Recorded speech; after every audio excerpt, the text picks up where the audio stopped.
इसलिए सोचा कि पहला टॉपिक क्यों ना यही रखें कि सोचा कैसे जाए, फैसले कैसे किए जाए। मैं क्लास में एक कहानी अक्सर सुनाता हूं पंचतंत्र की, थोड़ा बदल के सुनाता हूं। पंचतंत्र आप जानते हैं, विष्णु शर्मा का एक कहानी संकलन है प्राचीन काल का। उसमें कई ऐसी कहानी है जो हमें नॉर्मल लाइफ के बारे में, सामान्य जीवन के बारे में एक लेसन देती हैं, सीख देती हैं। उसमें एक कहानी का नाम था, अगर मुझे ध्यान है, मैं स्कूल में पढ़ता था, उसका नाम था पंडित की बकरी। कहानी थोड़ी सी अलग थी, मैं उसे थोड़ा सा अलग करके आपको सुनाता हूं ताकि आज के परिवेश में उसका महत्व ज्यादा समझ में आए।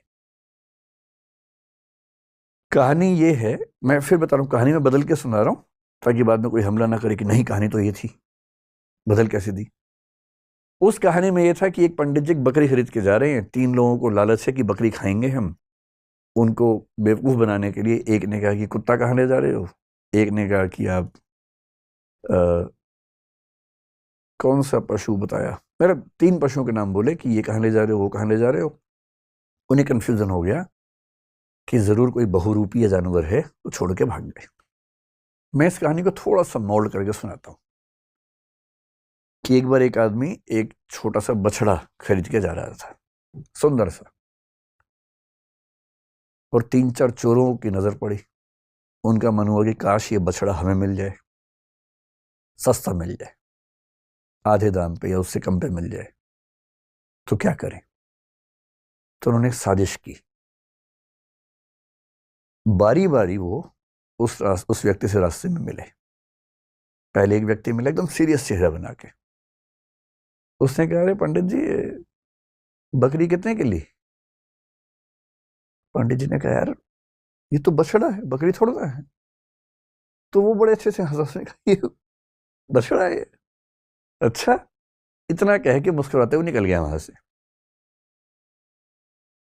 पंडित जी को लगा अजीब गधा आदमी है, फिर देखा है तो बछड़ा ही। उसका उतना ही काम था, किया और निकल गया। अब वो आगे चल रहे हैं, करीब 100-200 मीटर के बाद एक दूसरा आदमी अलग जगह से आया।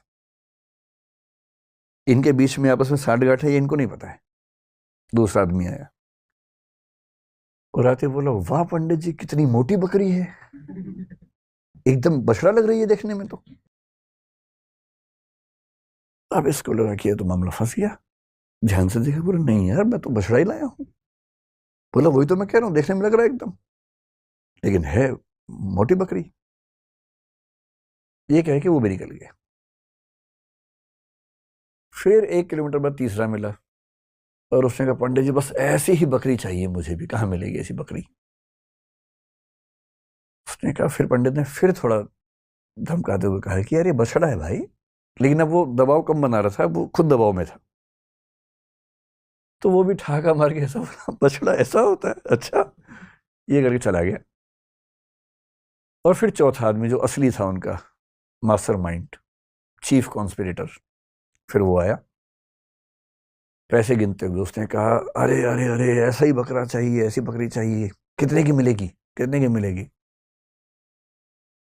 तो पंडित जी को लगा मुझसे बहुत बड़ी गलती हो गई है, मैं तो बकरी खरीद के ले आया बछड़े के नाम पे या बछिया के नाम पे। फिर लगा घर जाऊंगा, घर पे पिटूंगा, इससे अच्छा नुकसान कम कर लेता हूं। तो एज्यूम कीजिए कि उस जमाने में 100 रुपए के आसपास का लिया था, तो उन्होंने बताया कि मैंने 100 का लिया है। प्लस 100 का, बकरी तो 20 रुपए की आ जाती है। लेकिन ये तो तंदुरुस्त है, अगर आप चाहें तो मैं इसके बदले आपको 40 रुपए दे सकता हूं। और पंडित जी को लगा कि यार चलो, 60 का नुकसान से कम 80 का तो नहीं होगा। और 40 का उसको दिया और खुश होकर घर लौटे कि बच गया आज तो। अब ये जो पंचतंत्र की कहानी है, ये इसलिए है कि जब हम जीवन में निर्णय करते हैं तो हमारे पास बहुत सारे ऊट पटांग से इनपुट्स आते हैं। और यदि आप बहुत समझदार इंसान नहीं हैं तो इस बात का पूरा खतरा है कि कोई ना कोई कभी ना कभी आपको बेवकूफ बना ही देगा। और हम जिस दौर में हैं, हम तो व्हाट्सएप यूनिवर्सिटी के दौर में हैं।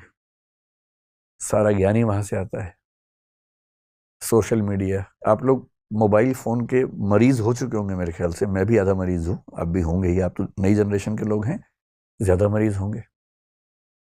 बिना वजह के मोबाइल फ़ोन खोल लेते होंगे, फिर उस पर करते रहते होंगे ऐसे ऐसे। रील देख रहे हैं तो रील ही देख रहे हैं, शॉर्ट्स देख रहे हैं तो शॉर्ट्स ही देख रहे हैं, मन ही नहीं भर रहा है।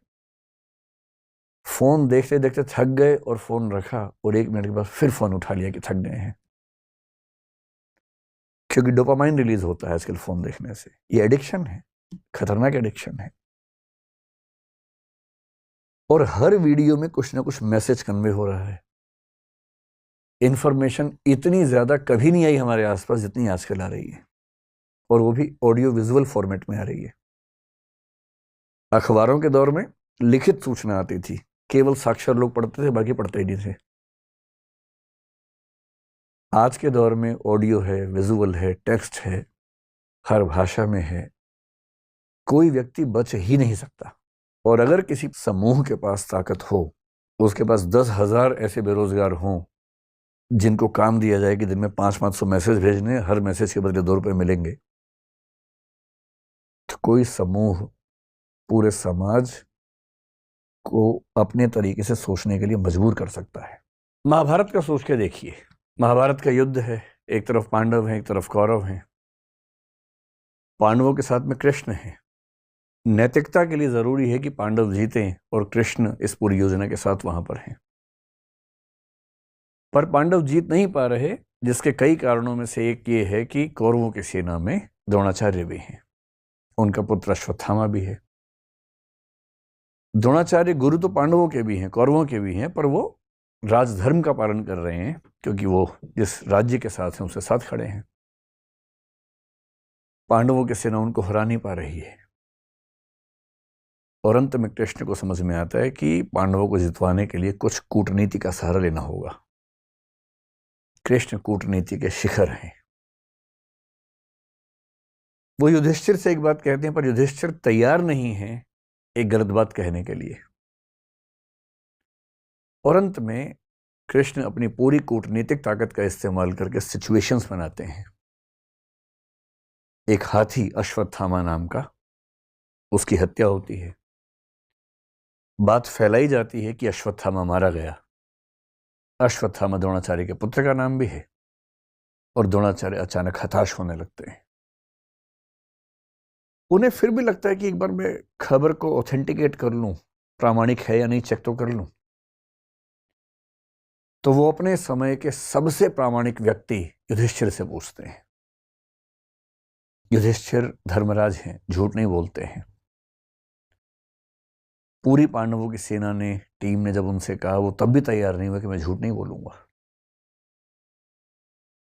लेकिन अब झूठ नहीं है, अश्वत्थामा की हत्या हुई है, हाथी की हुई है, तो क्या हुआ, हुई तो है ही। और तब भी वो चाह रहे हैं कि मैं पूरी बात बोलूं। द्रोणाचार्य ने पूछा, क्या अश्वत्थामा मारा गया?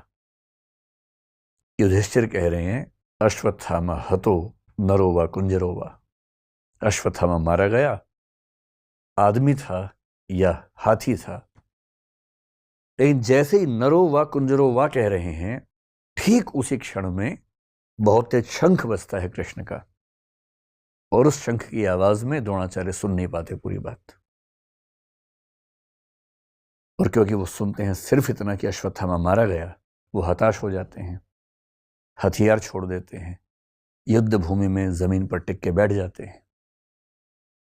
और इसी क्षण का फायदा उठा के धृष्टद्युम्न उनकी हत्या कर देता है। मैं सोचता हूं कई बार कि द्रोणाचार्य इतने योग्य व्यक्ति थे, यदि मिस इन्फॉर्मेशन से या मैनिपुलेटिव इंफॉर्मेशन से उनको भी एक गलत तथ्य के प्रति आश्वस्त किया जा सकता था, तो आज के दौर में जब हर तरफ सोशल मीडिया के हमले हैं, कैसे कोई व्यक्ति सही फैसले करे? अगर द्रोणाचार्य उस आवाज को सुन पाते, नरो वा कुंजरो वा, तो शायद उनका फैसला बदल गया होता, शायद युद्ध की कहानियां अलग होती। पर किस तरह से सूचनाएं पहुंचे, कौन सी सूचनाएं ठीक से न पहुंचने दी जाएं, कैसे कंटेक्स्ट से बात को हटा दिया जाए, अगर सूचना देने वाले इसमें माहिर हों, तो समाज क्या करे, आम आदमी क्या करे, द्रोणाचार्य जैसा महान चिंतक क्या करे।